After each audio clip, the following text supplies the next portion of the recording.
नमस्ते दोस्तों। हिंदी साहित्य की चुनिंदा और स्तरीय कहानियों की श्रृंखला में आज सुनिए चित्रा मुद्गल जी की कहानी आंगन की चिड़िया। तो शुरू करते हैं कहानी।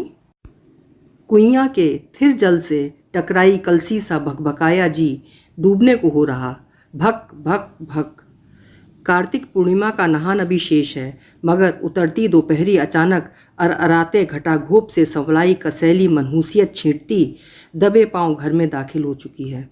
ऋतुएं भी छुट्टा छोर सी जब चाहे भेस बदल लेती हैं कि आंखें आसमान से टिका उनकी नब्ज ढूंढते रहो। ऐसे रंग बदलते महीने उन्होंने पहले तो न देखे थे।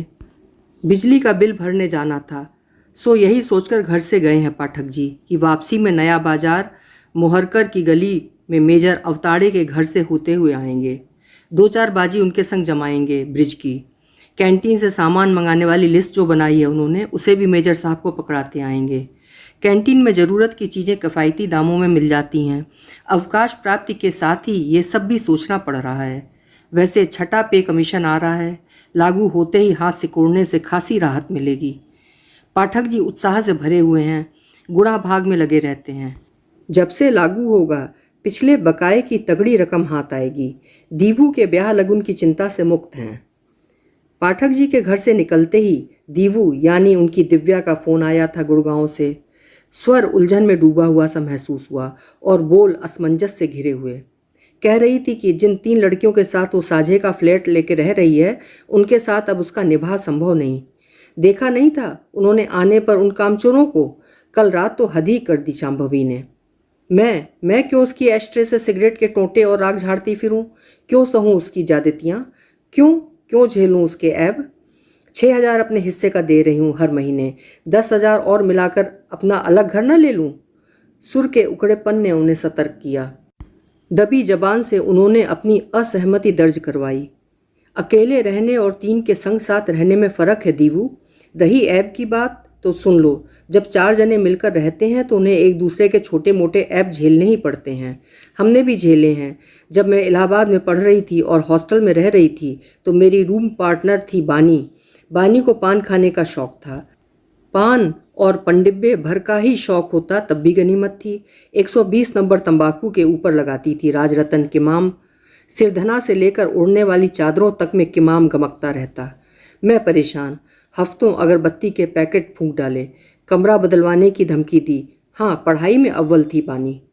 तुम और कर ही क्या सकती थी माँ? बाहर किराए का मकान लेकर रहना तुम्हारे लिए संभव नहीं था। नाना जी की हैसियत तो नहीं थी ना। सनाका खा गई। ये कैसी भाषा बोल रही हो तुम? रात वो चुड़ैल मेरे बिस्तर में घुस आई। घुसने की कोशिश तो उसने पहले भी की थी। फ़ोन काट दिया गया। अकबकाई सी वो कुछ समझ नहीं पाई। कुछ देर तक उसके फ़ोन के दोबारा आने का इंतज़ार करती रही। रोज़ वही फ़ोन करती है, कट जाने के बाद या काट दिए जाने के बाद भी वही दोबारा मिलाती है। कह रखा है उसने, दफ्तर ने उसे मोबाइल दे रखा है। इतनी हिम्मत कैसे कर सकती है शांभवी? जब तक आंटी हैं घर में बाजार से मछली नहीं आएगी। बंगाली लड़की के लिए मछली और भात के बिना खाना खा पाना संभव नहीं। उन्होंने समझाने की कोशिश की थी शांभवी को। वे लोग निश्चय ही घोर शाकाहारी हैं खान पान में, मगर कोई उनके साथ बैठकर जो चाहे सो खाए, उन्हें कोई आपत्ति नहीं। सिगरेट भी शांभवी को कभी अपने सामने पीते हुए नहीं देखा। अलबत्ता एस्ट्रे खूबसूरत सी उसके कमरे में रखी हुई अवश्य देखी थी उन्होंने। तब यही महसूस किया था, घर की टूटन से छीजी हुई बच्ची है। महानगर का अकेलापन कब कौन सा रूप धर लत सा चिपक जाएगा कहना मुश्किल है। रही बात दीवू की, तो उनकी और पाठक जी की निरंतर यही कोशिश बनी हुई है कि वो दोनों अपनी इकलौती संतान को ग्वालियर और दिल्ली की दूरी कभी महसूस न होने दें। IMT गाजियाबाद में MBA कर रही थी, तब भी उनकी भागदौड़ बदस्तूर जारी थी। मायके और ससुराल वालों ने यहाँ तक चेतावनी दे डाली, बच्चों को अकेले दिल्ली काहे भेज रहे हो? नौकरी वहीं करवानी है तो यहाँ की रिहाइश छोड़ दिल्ली ही मकान क्यों नहीं खरीद लेते? अनिरुद्ध तो अब रहा नहीं। किस किस से तर्क वितर्क करते और बताते कि बेटे के लिए बुने गए सपने भी अब बच्ची की उठान में सलमे से टक गए हैं। वैसे भी वे लोग जीवन भर दीवू के संग चिपके रहने से रहे। ग्वालियर क्यों छोड़ें? 4 कदम है बाजार और अटारी के मुंडेर लांग भर भरे हैं अपने। गुहार लगाओ कि मरमरा के देहरी पर सब हाजिर। पलटकर फ़ोन नहीं आया दीवू का तो उन्होंने स्वयं फ़ोन कर लेना मुनासिब समझा। टेका पाने के लिए आंधर सा दीवार टटोल रहा है मन। हेलो, हाँ माँ बोलो। व्यस्त भाव ने टोल ली। घिरी हुई है शायद दीवू। उन्हें कौन लंबी बात करनी है। सीख से उठा कनखजूरे को उनकी ओर उसने ही तो उछाला है।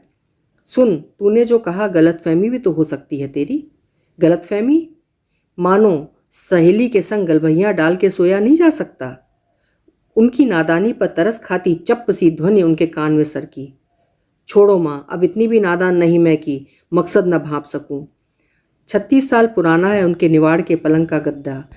ब्याह के समय धुनकवा से भरवाया गया था। रुई गठिया रही। धुनकवाना जरूरी है। कब से टल रहा है मामला। खोल के लिए मोटा पटरी वाला कपड़ा खरीदना होगा, तभी तो धुनकवाया जा सकता है गद्दा। उनकी तरफ कुछ अधिक ही पठारी हो रहा। पीठ में दर्द उठने लगता है। वैसे गद्दा इतना भी बुरा नहीं जितना अभी चुभ रहा है। कल दोपहर चैन की नींद सोई हैं इसी गद्दे पर।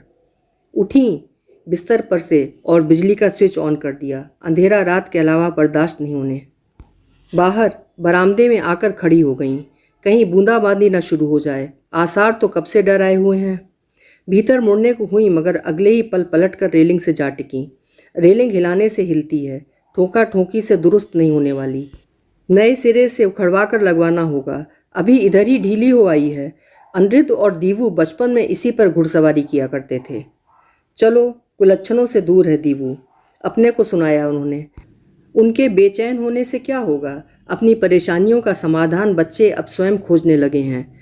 समझाना तो बड़ों को है। जरूरत ना होते हुए भी अपनी परेशानियों का गुणा भाग क्यों करते रहते हैं। अनमनाहट को घूटना होगा।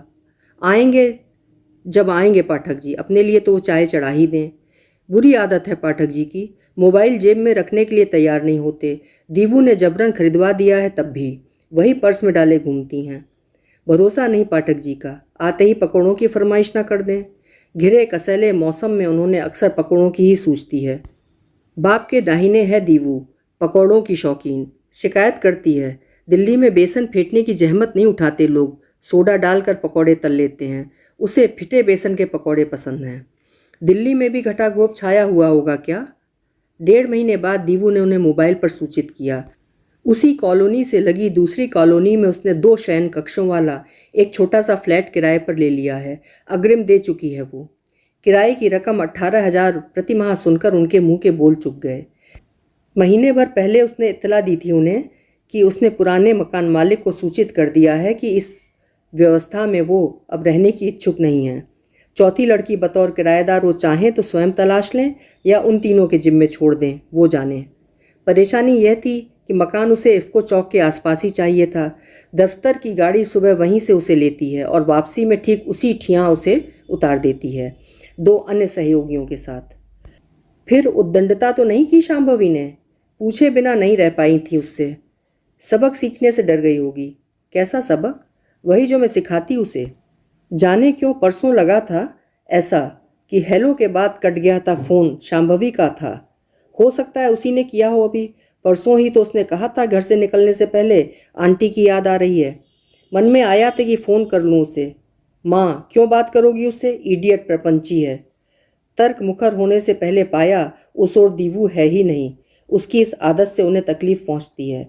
किसी के सामने आने पर फ़ोन बंद कर देना और उसकी न सुनना और बात है, किंतु अपनी टिप्पणी के विरुद्ध तर्कों का सामना करने से मुंह मोड़ना उद्दंडता।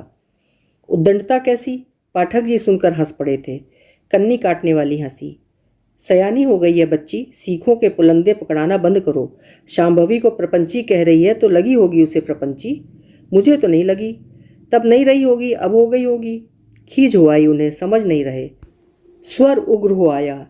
4 बच्चों की माँ तक दिल्ली में अकेले घर से निकलने में डरती हैं। ऊपर से ये जिद्दन मानने को तैयार नहीं। साथ नहीं रहना उन लड़कियों के तो ना रहे, पेइंग गेस्ट होकर रह ले किसी भले घर।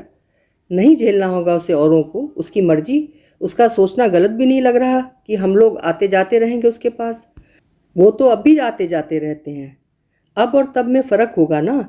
तब हम जब तक जी चाहें बेटी के पास रह सकते हैं। उन्हें याद आया, MBA पास करते ही हॉस्टल से सामान उठाया नहीं था कि सूचना मिली कि एक अमेरिकन सॉफ्टवेयर कंपनी में दीवू को 3.5 लाख रुपए सालाने की नौकरी लग गई है। हालांकि साल भर का प्रोबेशन पीरियड है। पाठक जी के पर लग गए। दिन भर डायरी खोले बैठे रिश्तेदारों और अजीजों को फ़ोन लगाते रहे, अपना छलछलाता गर्व बांटने को। गर्व में ऊब चूब होते सभी से कह रहे थे, भाई साहब लड़का दीवू से 21 हो तभी बताएं हमें।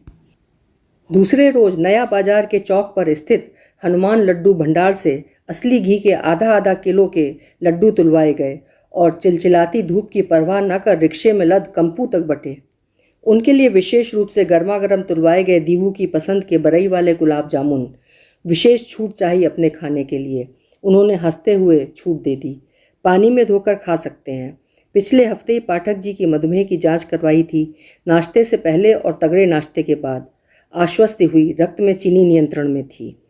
पलट कर तसल्ली थमाई खुद को। 18,000 कौन ज़्यादा है दीवू के लिए। दीवू का खर्च सुनते ही बिरझा उठती हैं, मानो स्वयं उनके पांव चादर से झांकने लगे हों। अपने को खूंद रही हैं तो यह भी महसूस हो रहा है, इन ऊपरी बातों के बहाने असल में निरंतर चुभ रही है उसके अकेले रहने की जिद। दीवू ने आगे यह भी बताया कि उसके लिए ये प्यारा सा फ्लैट तलाश करने में उसके IMT के सहपाठी विक्की यानी कि विवेक साहनी ने बहुत मदद की, वरना दलालों के चक्कर खासी मुसीबत होते हैं। विक्की भी गुड़गांव में ही एक जर्मन फर्म में है, प्रोबेशन पीरियड पूरा कर चुका है। विक्की का पैकेज उसके अनुबंध से कम है। उसके बारे में तुम्हें बताया था ना माँ? उन्होंने दिमाग पर जोर देकर याद करने की कोशिश की। कब दीवू ने उन्हें विक्की और विवेक साहनी के विषय में बताया था? भूलने की बीमारी उन्हें नहीं, पाठक जी को जरूर है। उनके प्रसन्न रहने का राज भी शायद यही है। पिछली बार दिल्ली आने पर विक्की से मिलवाया क्यों नहीं? आवाज़ के उखड़ेपन को भरसक दबाने की कोशिश की थी उन्होंने। दरदरी हंसी खनकी थी। डर लगा था। किस बात से? तुम मुझे उन भूतनियों जैसा न समझ लो। अब नहीं समझ सकती? समझने जैसा ऐसा कुछ नहीं है हमारे बीच। फिर डर क्यों लगा? हमेशा की भांति वो छलांग भर उनकी पकड़ से छू हो गई। सुनिए माँ, पापा है ना पास, तनिक उन्हें फ़ोन दीजिए। पाठक जी को फ़ोन नहीं पकड़ाया तो फ़ोन रख दिया जाएगा। गनीमत है, डर है लड़की को। डर का नैतिकता से गहरा ताल्लुक है। जब भी उसे डरा हुआ देखती हैं, आश्वस्ति से भर उठती हैं। मोबाइल कान से सटा पाठक जी चौखट से बाहर हो बरामदे में टहलने लगे। रसोई में पलट हुए प्लेटफॉर्म की बिखराहट सरियाने लगीं। बर्तन आहिस्ता समेटती हैं, टकराने की झन्नाहट उन्हें खटकती है। बर्तनों की टकराहट को सास घर की अशांति से जोड़ती थीं और बरक्कत में रोड़ा। काम निपटाते हाथ उलझे जरूर हैं, मगर भीतर चंबल का बीहड़ भाएं भाएं करता उगाया। प्लेटफॉर्म पोंछते पोछे को वो बुलडोजर में बदलने की कोशिश करती हैं। उगते ढूह कद काढ़ें, इससे पहले ढहा उन्हें समतल कर देना चाहती हैं। न चाहते हुए भी क्यों दाखिल हो जाता है बीहड़ उनके भीतर। डर कौन रहा है? छोटे में दीवू डर कर सच बोलने लगती थी और अनिरुद्ध झूठ। दबिश बढ़ते ही अनिरुद्ध को भी पटरी पर आते समय नहीं लगता था। बच्चों को डराकर शायद वो स्वयं भयमुक्त होना चाहती थी। डर उन्हें अनावश्यक भी तो डराता रहता है, बरइयों सा उनके भीतर भिनकता भूं करता हुआ। दीवू ने यह नहीं कहा, मनोहर इस बार की माँ तुम्हारे आए बिना गृह प्रवेश कैसे करूँगी। पापा और तुम अगले हफ्ते का दिल्ली का टिकट आरक्षित करवा लो। घर कौन सुव्यवस्थित करेगा? मुझे कहाँ समय है। चुड़ैलों वाले इस घर की सारी ज़रूरत की चीज़ें तुम देखी गई हो कि मकान मालिक ने दे रखी हैं। हो सकता है पाठक जी से इस बाबत बात की हो उसने। पूछने पर पाठक जी ने इनकार में सिर हिला दिया। हमें तो चिबिल्ली संता बनता के जोक्स सुना रही थी। कुछ नए जोक्स SMS करेगी कह रही थी कि पापा उन्हें मैं सुना नहीं सकती। अनमनाहट में पत्नी का नमकीन लंबा चेहरा सूखी बेल पर लटक गई तुरई सा लटक आता है। अनमनाहट साड़ी सी हरदम लपेटे रहने की आदत इधर कुछ ज़्यादा ही बढ़ गई है उनमें। पाठक जी ने स्वर में धैर्य की मात्रा बढ़ाई। भाई दीवू ने नहीं कहा आने के लिए तो खुद क्यों नहीं कह देती कि मैं दिल्ली आ रही हूँ? आगे जोड़ा उन्होंने, उनके कुछ बोलने की उतावली को खामोश रहने पर विवश करते हुए। यह भी कह रही थी मुन्नो, पापा आप अपना और मम्मी का पासपोर्ट बनवा लें, भोपाल जाना पड़े तो हो आएँ। लाड़ में पाठक जी दीवू को अनेक संबोधनों से पुकारते हैं। 5वें रोज़ फ़ोन पर उन्हें कुछ फुर्सत में लगी, जबकि हेलो हाय लगभग रोज ही होती रहती है। सुन दीवू, मैं आती हूँ, नए घर की जमा जमाई अकेले तेरे बूते का नहीं है। उन्होंने यह भी बता दिया कि उसके कहे मुताबिक मखमल की डबल बेड की रजाई का फ़र्द लेकर भरवा लिया है उन्होंने। रंग भी उसकी पसंद का मिल गया है। लोहिया बाजार से लोहे की छोटी कढ़ाई और तवा भी वजनदार ले आई हैं। टेंटी का किलो भर का अचार उसके पापा ले आए हैं। परात, पतीले, आटा, दाल, चावल के डिब्बे, मिर्च मसाले, पापड़, मुंगौड़ी, बड़ी और नया बाजार से क्रॉस स्टिच वाले चादर, तकिए के खोल आदि सब जोड़ लिए हैं। अन्य किसी चीज़ की ज़रूरत हो तो फ़ोन पर नोट करवा दे उन्हें। साथ आ जाएगा। टिकट ताज से ही बुक करवाएंगी। शताब्दी से इतना सामान आना मुश्किल है, रुकना पड़ा उन्हें। दीवू ने सकुचाते हुए उन्हें बीच में टोका। अभी थोड़ा रुक जाएं। कारण कारण ही तो गले का फंदा हो रहे हैं। भयंकर महामारी है, घर की रंगाई पुताई होनी है। अगले हफ्ते वो एक अन्य विदेशी कंपनी ज्वाइन करने जा रही है। 12.5 लाख साल की पैकेज डील हुई है। पिछली कंपनी उसने पिछले महीने छोड़ दी थी। उन्हें और पापा को नहीं बताया तो सिर्फ यही सोचकर कि खामखा उनके चैन में खलल क्यों डाले। नई कंपनी जे को ज्वाइन करते ही उसे फ़ौरन जिनेवा जाना है, कंपनी की एक प्रशिक्षण योजना के तहत। जिनेवा से 1.25 महीने बाद लौटना होगा। इस बीच वीज़ा आदि की औपचारिकताएं पूरी होनी हैं। आने की कोशिश होगी उसकी ग्वालियर, लेकिन गुंजाइश निकलती नहीं दिख रही। उसके जिनेवा से लौट आने पर ही वे दिल्ली आने का कार्यक्रम बनाएं। संभव है तब तक लोन आदि का प्रबंध कर वो अपनी गाड़ी खरीद ले। गाड़ी के बिना दिल्ली में आवाजाही कठिन है। गाड़ी चलाना सीख रही है, बाकायदा ड्राइविंग स्कूल ज्वाइन किया हुआ है। पापा से जिक्र ना करें, उन्हें चौंका देना चाहती है स्टेशन से घर लाकर। उन लोगों की कमी उठते बैठते निरंतर महसूस हो रही है। छोटा शहर अकेला नहीं करता, बड़ा निगल लेता है। कल रात उनकी और पापा की इतनी ज़ोर से याद आई, उनकी गोद की हुड़क जो मचती है। जिनेवा जाने से पहले फ़ोन कर उनका आशीर्वाद लेगी, एयरपोर्ट से उन्हें फ़ोन करेगी। अब उससे ये ना कहने लगें कि वो ग्वालियर से उसके रास्ते के लिए खस्ता बनाकर भेज रही हैं। कोई आने वाला ना मिला तो कोरियर से सुरक्षित भिजवाने का जतन करेंगी। माँ, क्यों याद आ रही हो इस वक्त इतनी ज़्यादा? सुनते ही बड़बड़ाया मन आंखों में उमड़ आया। हास्यास्पद लगने वाले उसके पापा के तमाम संबोधन उसे पुकारने को पिघलने को बेचैन हुआ है उनके होठों पर। मुन्ना, मोंटू, मोरी, बिलरिया, चुनमुन, पुत्ती, पिड़कुल, पिपिलका, बंदरिया, गुलबुल और बछिया। सिर पर भरे बादलों सा वक्त गुजरने लगा। वक्त बहने के लिए ही तो होता है, ऐसे बहता है कि कब उम्र गुजर गई अंदाज़ा ही नहीं लगता। जिनेवा से प्रशिक्षण लेकर लौटी दीवू हांगकांग, ऑस्ट्रेलिया और अमेरिका की यात्रा पर निकल गई। पाठक जी बात होने पर अपनी बिल्लरिया को समझाते, नित्य प्रति सोने से पूर्व डायरी लिखना न भूले, अलग अलग जगहों के अलग अलग एल्बम बनाना न भूले, ये करना न भूले, वो करना न भूले। उधर से हाँ पापा में ही जवाब मिलता रहा होगा। बिना सुने उन्हें अंदाजा है। पिछली किसी शाम पाठक जी हुलस के मित्र मेजर अवताड़े को फ़ोन कर बता रहे थे। एक वे हैं कि एक ही शहर में घर घुसरूम से बने हुए कभी बाहर निकलने की ही नहीं सोची। ग्वालियर न छोड़ने के चक्कर में उन्होंने अपने कई महत्वपूर्ण तबादले भोपाल जाकर राजनीतिज्ञों के दरवाजे खटखटा कर निरस्त करवाए। पदोन्नति का मोह छोड़ा। देश ही नहीं घूम पाए वो, और उनकी दीवू का एक पाँव हवाई जहाज़ में ही बना रहता है। शादी, हाँ, उसकी शादी की चिंता बराबर बनी हुई है उन्हें। वे भी तो परिचित हैं उनके रायबरेली वाले बड़े मामा प्रोफेसर रामवचन तिवारी से। आईएएस में इसी साल चुन लिए गए सर्वेश मिश्रा के मामा के माध्यम से उन्होंने दीवू और सर्वेश के ब्याह और लेन देन के संदर्भ में बात चलाई है। तस्वीरें मांगी गई थी दीवू की, तो अनुराधा ने भेज दी हैं बड़े मामा जी को। बात लड़का लड़की की पसंद पर टिकी हुई है।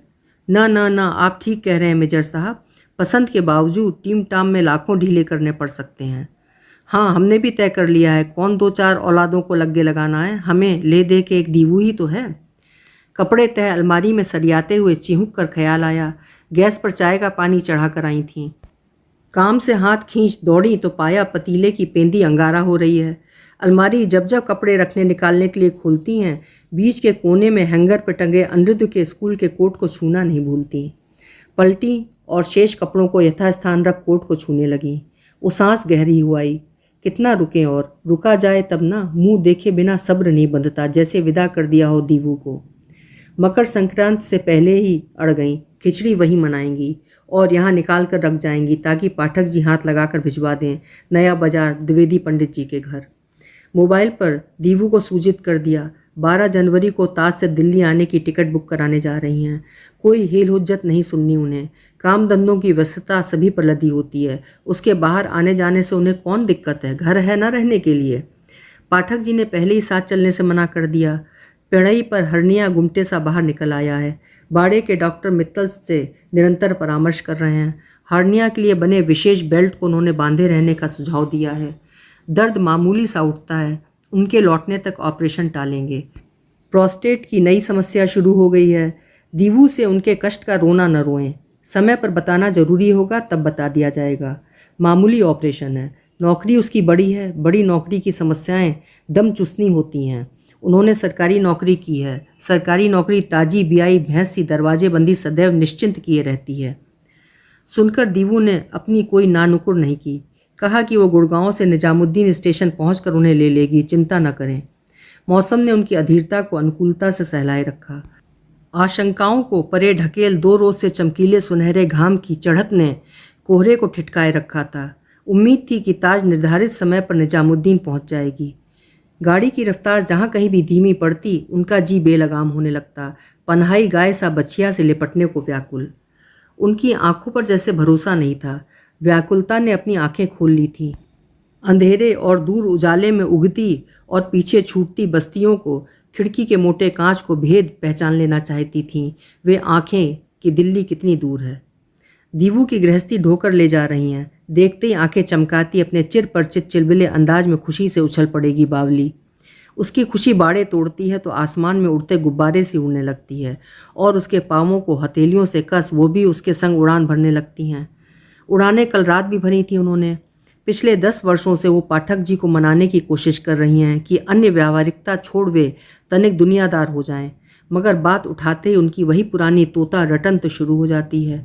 कोई कमी है हम लोगों को? ग्वालियर जैसी ऐतिहासिक नगरी में अपनी छत के नीचे बैठे हुए हैं। गुजारे को खासी पेंशन है। खासी इसलिए कि हमारे खर्च ही क्या हैं। हारी बीमारी के लिए CGHS की सुविधा मामूली नहीं, तो फिर सांगीपुर की बित्ता भर की ज़मीन बंटवा कर कौन कानून का खजाना झोली में आ गिरेगा। बड़े भैया के बड़के ने अपना वर्तमान भविष्य सब कुछ झोंक दिया हरों की सानी पानी और खेत खलिहानों की गुड़ाई बुआई में। बोलो क्या चाहती हो तुम? तन आए थे पाठक जी। बोलने में निर्लज्ज हुआई। ध्यान से उनकी सुने। अपने इधर 20 बिस्वा का बीघा होता है और 1.5 लाख प्रति बीघे का हिसाब चल रहा है। उनके हिस्से के 6 बीघे के 9 लाख बनते हैं। 9 लाख की रकम छोटी नहीं होती। जमीन की कीमत और 6th पे कमीशन के बकाये की रकम हाथ आएगी तो दीवू के भावों की चिंता से उन्हें भुक्ति मिलेगी। IAS दामाद का सपना निर्विघ्न साकार हो सकेगा। जहाँ तक लड़की के पसंद आने का प्रश्न है, बेटी देख मजाल कोई मुंह फेर ले। तंग हो आए पाठक जी ने पिंड छुड़ाया। इसी हफ्ते वो बड़े भैया को गांव चिट्ठी भेज देंगे। उन्हें स्पष्ट लिख देंगे कि अपने हिस्से के 6 बीघा खेत वे बेचने की सोच रहे हैं। बड़े भैया चाहें तो उनके खेत स्वयं खरीद लें, उन्हें भी अच्छा लगेगा अगर घर की ज़मीन घर में ही बनी रहे। आंगन दुआर बंटवाने का उनका कोई इरादा नहीं है। वैसे भी उन्हें नहीं लगता कि बड़के के तीनों बेटे स्कूली शिक्षा पूरी कर गाँव में बने रहेंगे और उच्च शिक्षा ग्रहण कर गाँव लौटने की सोचेंगे। बड़के को भी आगे चलकर छुटकऊ से बंटवारा कर गाँव देहरी का खाता बंद कर बच्चों के संग रहने को मजबूर होना पड़ेगा। बड़े भैया का बेटा छुटकऊ यानी कि एडवोकेट वीरेंद्र पाठक इलाहाबाद में वकालत कर रहा है। बता रहा था उनसे, तगड़े असामियों के झूठे सच्चे मुकदमे हाथ में ना लेता वो तो वास्तविकता तो यह है कि वकालत का काला कोट खूंटी पर टांग नगर निगम की क्लर्की करने की नौबत आ चुकी होती उसकी। पिछले महीने ही नैनी में 1000 गज का प्लॉट खरीदा है छुटकऊ ने। खरीदा होगा, हमसे तो उधार नहीं मांगा उसने। घिसे रिकॉर्ड सी सूचना की दोहराहट ने पाठक जी में गुर्राहट पैदा कर दी। आगे इस विषय पर चुप रहना ही बेहतर लगा उन्हें। गाड़ी तुगलकाबाद छू रही है। तुगलकाबाद पार करते ही पहियों की रफ्तार धीमी होने लगी। घंटे भर विलंब से पहुंच रही है निजामुद्दीन। प्लेटफॉर्म पर प्रतीक्षा करती दीवू परेशान हो रही होगी। तेज हुई दिल की धक धक उन्हें दिल के दिन ब दिन कमज़ोर होने की आशंका से भर देती है। प्लेटफॉर्म की सीढ़ियां चढ़ने में भी दम फूलने लगा है। पाठक जी को नहीं बताती इस भय से कि उनकी देह की चूलें कौन सी कम हिली हुई हैं। गाड़ी यहीं ख़त्म होती है, उन्हें हड़बड़ाने की कतई ज़रूरत नहीं, सोचा उन्होंने। रास्ते पर सामान पर नज़र गड़ाए हुए आई हैं, उतर जाएगा आराम से। अलबत्ता कुलियों का बखेड़ा जरूर है। ग्वालियर की कुली दिल्ली से फ़र्क है। दिल्ली के कुलियों की मनमानी से भय लगता है उन्हें। पाठक जी ने चेतावनी देकर भेजा है उन्हें, उठवाई जो मांगे चुपचाप दे देना। खिड़की से झांकते ही दीवू ठीक डिब्बे के सामने खड़ी दिखी, लंबे से काले कोट में, कुछ लंबी हुआई सी लगी। पागल ने कानों को ढकने के लिए स्कार्फ क्यों नहीं बांध रखा? इतनी रात में बालों के लहराते कट कौन देखेगा? वे अपनी सीट पर ही बैठी रहीं। सीट नंबर दीवू को पता है। डिब्बे में कुली घुसते नजर नहीं आए, मिल जाएंगे, जाड़े के दिन हैं। उतरती सवारियों से बचती दीवू माँ की गुहार लगाती उनकी बाहों में भरकर सिमट गई और वे गोरैया हुआईं। विवलता को आंखों से छलकते से बरजा उन्होंने महसूस किया कि सीने से आ लगी बेटी संयत है। माँ सामान, उन्होंने सीट के नीचे इशारा करते उससे नीचे उतर कुली देख लेने का आग्रह किया। ज़रूरत नहीं है कुली की, विक्की है ना साथ। दीवू ने मुड़ती नज़र के साथ उसके ठीक पीछे आ रहे लड़के की ओर देखा उन्होंने, जो उनकी नज़र अपने ऊपर पड़ते ही उनके पाँव छू लेने नीचे झुक गया। शालीन सकुचाहट से सराबोर, आंटी आप चलकर प्लेटफॉर्म पर खड़ी हो जाएं, मैं सामान उतारता हूँ। ये सारा सामान अपना है? तो ये है विकी उर्फ विवेक साहनी उर्फ सहपाठी मददगार, जे के सहायक प्रोजेक्ट मैनेजर को घर दिलवाने वाला। प्लेटफॉर्म पर आकर खड़ी हो गई वे उनके निर्देशानुसार। होशियार है लड़की उनकी। सर्दी की ठिठुरती रात में जे की सहायक प्रोजेक्ट मैनेजर होने के बावजूद गुड़गांव से निजामुद्दीन उन्हें अकेले लेने आना सुविधाओं से भरे शहर के जोखिमों का सामना करते हुए आसान नहीं था। सामान उतरवाने से लेकर कुली आदि के प्रबंध का जिम्मा आगे बढ़कर विकी ने ले लिया था अपने कंधों पर। अच्छी मैनेजर है दीवू, सोचा उनके मन ने मन को आश्वस्त भी किया। स्कूल कॉलेज की दोस्तियां ही असली दोस्तियां होती हैं। उसकी जगह न रिश्तेदार ले सकते हैं न कार्यकालीन सहकर्मी, क्योंकि बीच में उनके न कोई स्वार्थ होता है न प्रतिस्पर्धा। ऐसा नहीं है कि दिल्ली में उनके गांव जवार के लोग नहीं रहते, मगर उनसे उन्होंने सदैव ही दूरी बरती है। वरना बच्चों के आगरे का ताजमहल दिखाने के बहाने वे ग्वालियर का किला देखने उनके घर आ टपकते। इस मुद्दे पर पाठक जी भी उससे सहमत हैं कि पढ़ने वाले बच्चों को भूलकर भी रिश्तेदारों की देहरी नहीं टकानी चाहिए। किताबें खोलने के बजाय बच्चे वहाँ घर का आटा मारते नजर आएंगे। गाड़ी विक्की चला रहा है। पीछे बैठे हुई इच्छा हुई कि विक्की के बगल में बैठी हुई दीवू से पूछ ही लें, गाड़ी अच्छी है, तुमने खरीदी है, वही है ना? ये गाड़ी विक्की की है माँ। सेंट्रो में स्टील ग्रे रंग उपलब्ध नहीं था। शोरूम वालों ने कहा है कि 15-20 रोज़ लग जाएंगे गाड़ी की डिलीवरी में। दिल्ली तुम मेरी उसी गाड़ी में घूमोगी। बरई वाले गुलाब जामुन लेकर आई हो ना माँ? लाई हूँ ना, प्रफुल्लित हुआ है जी। दुकान से ताज़े बनवा कर लाए हैं तेरे पापा। आवाज़ मछली कहाँ रखे हैं? तेरे पाँवों के आगे जो लाल रंग वाला एयर बैग रखा है ना, उसी में है, सेलम वाले स्टील के बड़े कटोरदान में। सब दर का। सावधानी पूर्वक एयर बैग उठाकर गोद में रख लिया गया। गाड़ी चला रहे विक्की से अंग्रेजी में पूछा गया, गुलाब जामुन खाओगे? जाने विक्की ने क्या जवाब दिया कि उचट कर एयर बैग खोले बिना ही सगनाते कोहरे की नमी को पोंछने लगी। दीपू का उचटना उन्हें रुचा नहीं।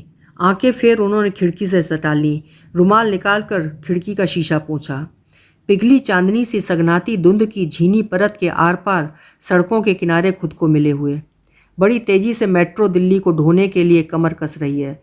कभी सिर के ऊपर से फ्लाईओवर गुजरते हैं तो कभी गाड़ी फ्लाईओवर की सरपीली छाती पर फर्राटे भरने लगती है। दिल्ली केचुल बदल रही है। ऊंची ऊंची हेलोजिन के सुनहरे आलोक से स्वप्न लोक सृजती। आदमी पहले बदलता है या शहर? कुछ आदमी शहर को बदलते हैं, शेष आदमी शहर के बदलते ही स्वयं को बदल लेते हैं। सुनो माँ, पीछे तिरछे हो मुड़ते हुए दीवू ने चेहरा उसकी ओर घुमाया। मैंने तुम्हें बताया था ना फ्लैट 7वें माले पर है। बताया होता तो मुझे याद होता ना। परेशान हो रहे थे सामान ऊपर कैसे चढ़ेगा, घर ऊपर हुआ अगर। वो हुआ ऐसे कि इसी कॉलोनी में छोटी वाली बिल्डिंग में से एक 3रे माले वाला फ्लैट पसंद किया था पहले। लिफ्ट ना होने की वजह से उसे छोड़ दिया। अपनी सीट पर सीधी हो गई दीवू। इधर व्यापी खामोशी उनके भीतर चटकने लगी। हो सकता है उन्हें भ्रम हुआ हो। विक्की को डिब्बे से सामान ढोता देख दीवू खींची लगी थी उन्हें। प्लेटफॉर्म पर सामान उतार लेने के बाद ही जाकर कुली मिला था। पाठक जी की पुरानी पैंटों से सिले गए झोलों का सदुपयोग भी अखरा होगा उसे। एल्युमिनियम का पुराना ट्रंक देख बिदकी होगी। भारी भरकम डबल बेड की रजाई सुरक्षित लाने का और क्या तरीका हो सकता था? पिछले महीने ही कैंटीन से 2 बढ़िया एयर बैग मंगवाए थे पाठक जी ने, लेकिन उन्हें हाथ नहीं लगाया खरोच पड़ने के अंदेशे से। कढ़ाई तवा चिमटा पुराने झोलों में ही भले। ये क्या जाने गृहस्थी के झंझट। घर ले लेने भर से घर नहीं बस जाता। वे तो अपने संग नींबू निचोड़ने की नींबूदानी तक लेकर आई हैं। कब किस चीज़ की ज़रूरत आने लगे कौन जाने। उसके ब्याह के लिए उसके पैदा होते ही चीज़ बस्त जोड़ने सजोने लगी थी। उन्हें तो अपनी 38 साल पुरानी गृहस्थी में भी लगता रहता है कि वे अब तक अपनी बैठक को उस तरह नहीं सजा पाईं जिस तरह सजाना चाह रही थी। बस आ गए माँ, वो रहा सामने इफ़को चौक। हम यहीं से मुड़ेंगे। मालूम है पिछली बार यहीं किसी मॉल में ले गई थी। इफ़को चौक से गाड़ी बाएं मुड़ गई। पहुंच भी गए। रास्ते भर दोनों अंग्रेजी में लगातार बतियाते रहे हैं। इलाहाबाद विश्वविद्यालय से उन्होंने भी अंग्रेजी में एमए किया है, मगर एक बात उनके पल्ले नहीं पड़ी। पढ़ती कैसे? खुसुर पुसुर गलबहियाँ डाले कानों को ही समझ में आती है। कॉलोनी बड़ी शानदार लगी उन्हें। सजावटी पेड़ पौधों से सजे धजे गुलमोहर अभी कद काढ़ रहे हैं। 2-4 वर्षों के भीतर ही रिहाइश के लिए तैयार हुई लगती है। दीवू ने घर का लैच खोला, ठिठक गई दरवाजे पर। दोनों ओर क्रिसमस ट्री के 2 गमले रखे हुए थे और चौखट के ऊपर लटक रहा था कच्छी तोरण। यहाँ कैसे आया? पिछली बार दीवू शांभवी, अनिमा और शुभ्रा के साथ मयूर विहार के निकट अक्षरधाम गई थी तो ग्वालियर के लिए हूबहू तोरण खरीदा था उन्होंने। कौड़ियों की झालर में गुथे गदराए रंग बिरंगे गेंदों के फूलों जैसे फुंदरों से अलंकृत, छोटा पर ठीक वैसी ही धज के लटके हुए नन्हे चोटीले। देहरी के भीतर पांव देते ही एक सूरजपूर्ण बैठक चढ़े बसंत सी आंखों में अंज गई। उदास हो आईं। उम्र की दीवार पर दरकने मुंह काढ़ने लगी हैं और उनके सपनों की बैठक सपनों में ही जड़ी जमीन पर पांव तक नहीं दे पाई। दीवू ने उन्हें रसोई दिखाई। ये मॉड्यूलर किचन है माँ, बस फ्रिज, माइक्रोवेव अवन और वाटर प्यूरीफायर भर खरीदे हैं। गेरुए पर्दे खींच दरवाजे के कोनों में समेट उनकी कोहनी पकड़ उसने उन्हें अपना शयन कक्ष दिखाया। हमारा बेडरूम। हमारा माने उन्हें भी वो अपने साथ ही सुलाएगी। मोटे गद्दे से सजा हुआ पीतल का शाहाना भारी भरकम पलंग। पाठक जी के साथ मुंबई के जुहू होटल में एक बार ऐसे ही शाहाना पलंग पर सोने की कोशिश में रात भर पलक नहीं झपकी थी। उनके चेहरे पर नज़र टिकाए दीवू ने उनके गालों को हल्के से छुआ। माँ, अचकचाई, बहुत कलात्मक है, बहुत सुंदर। मैं तेरे लिए धानी रंग पर कत्थई फूलों वाली मखमल की डबल बेड की बहुत प्यारी सी रजाई भरवा कर लाई हूँ, अभी निकाल कर लाई। उमक कर वे मुड़ी। रुई की? हाँ, रुई की। कौन ओढ़ेगा रुई की रजाई माँ? रुई की गद्दे रजाइयों में डस्ट माइट्स हो जाते हैं। मैंने फोम की खरीद ली है। पर तूने ही तो कहा था भरवाने के लिए। कहा होगा, तब तुम्हारी पसंद मेरी पसंद रही होगी।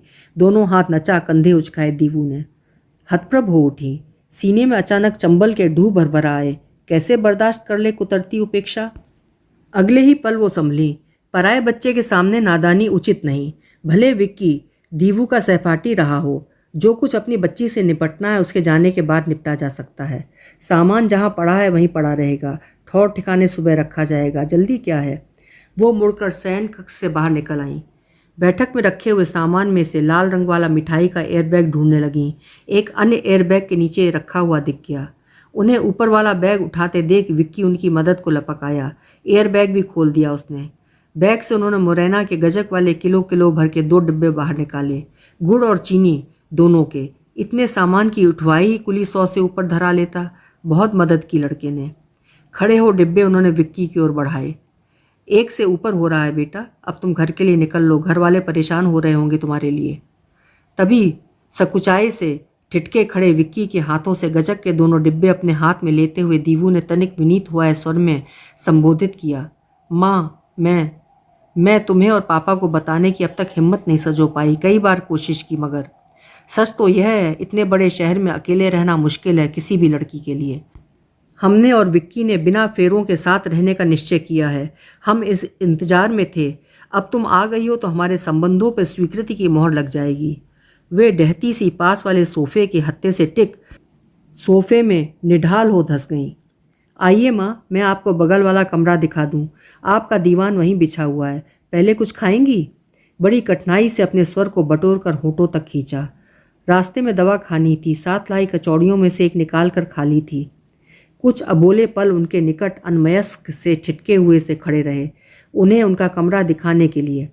फिर शायद उन्हें भी महसूस हुआ होगा, उन्हें उनकी मनस्थिति में ही इस जटिल समय में छोड़ देना मुनासिब होगा। उनके कमरे का दरवाज़ा उनसे ज़्यादा दूर नहीं है। उनके बेडरूम का दरवाज़ा बंद होते ही उनकी नींद भी वहीं बंद हो गई। अभी आप सुन रहे थे चित्रा मुद्गल जी की लिखी हुई कहानी आंगन की चिड़िया। कहानी आपको कैसी लगी मुझे कमेंट बॉक्स में ज़रूर लिखिएगा। फिर मिलेंगे। आपका समय शुभ हो, मंगलमय हो।